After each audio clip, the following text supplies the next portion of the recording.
Well, first Venezuela, now Greenland. The White House tonight is not ruling out using military force to take over the Danish territory.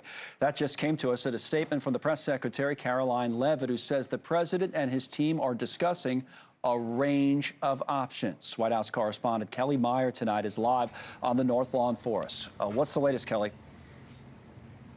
Yeah, Connell, this just in from White House Press Secretary Karoline Leavitt. This is something that the president has floated before and now is really renewing after the capture of Maduro and those strikes in Venezuela, as he's been warning about possible military action in other places like Colombia or even Greenland. And Karoline Leavitt, in that statement, which we could read now, doesn't really rule out the potential use of the military, saying that utilizing the U.S. military is always an option. She started this by saying, quote, President Trump has made it well known that acquiring Greenland is a national security priority of the United States, and it's vital to deter our adversaries in the Arctic region.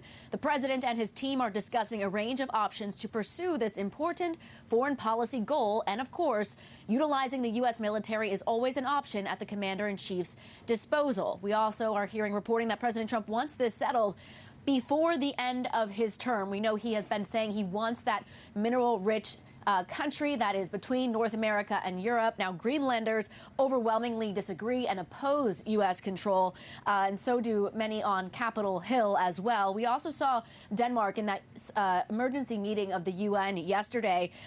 They were slamming President Trump's renewed push for Greenland. The Danish ambassador to the UN saying the inviolability of borders is not up for negotiation, saying that they were pushing back basically on President Trump's push to take over Greenland. But we know this is something that he's been eyeing for quite some time and now seems to be really renewing that, including with that statement from the press secretary just moments ago to NewsNation. Kelly Meyer, as the news develops at the White House tonight, we're joined now by Congressman Ryan Zinke, who's a Republican from Montana, member of the Foreign Affairs Committee, served as Interior Secretary of the first Trump administration. Welcome, Congressman. Certainly want to talk Venezuela, the region, Colombia, possibly Cuba. But what about these comments new from the White House tonight on Greenland, not ruling out even the use of the military there? What do you say? Well, the president rarely rules out any options. So to say that we're not going to rule out military action is probably consistent with this president. But, you know, Greenland is different. Greenland is obviously a NATO partner.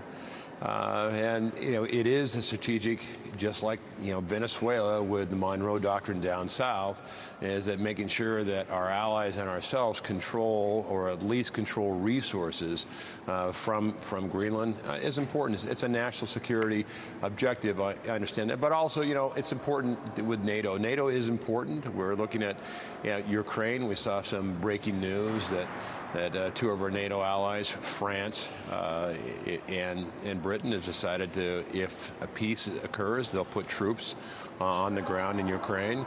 You had the Monroe Doctrine, now the Donroe Doctrine being exercised in Venezuela. Greenland's a little different. You know, would you take the military off the table, though, in having the Greenland conversation?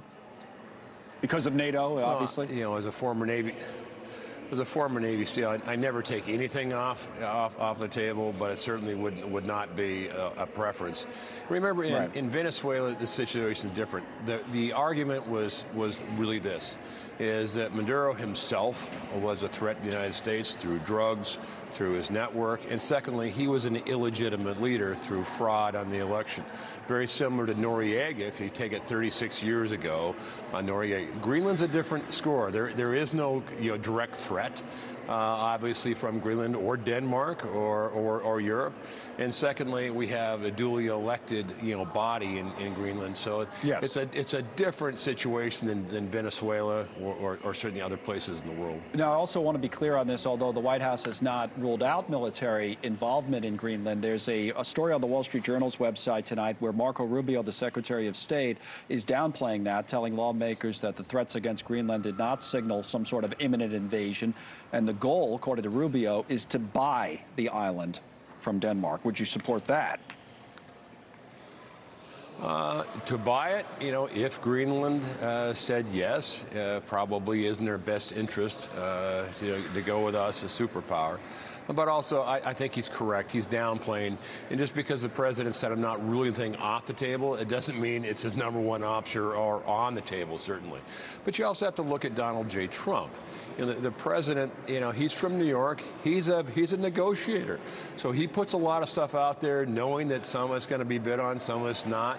He changes the narrative, you know, on it. I think he realizes how important, you know, the Arctic region is, and certainly Greenland is part of that now sphere of influence on there. So he understands the national importance of Greenland.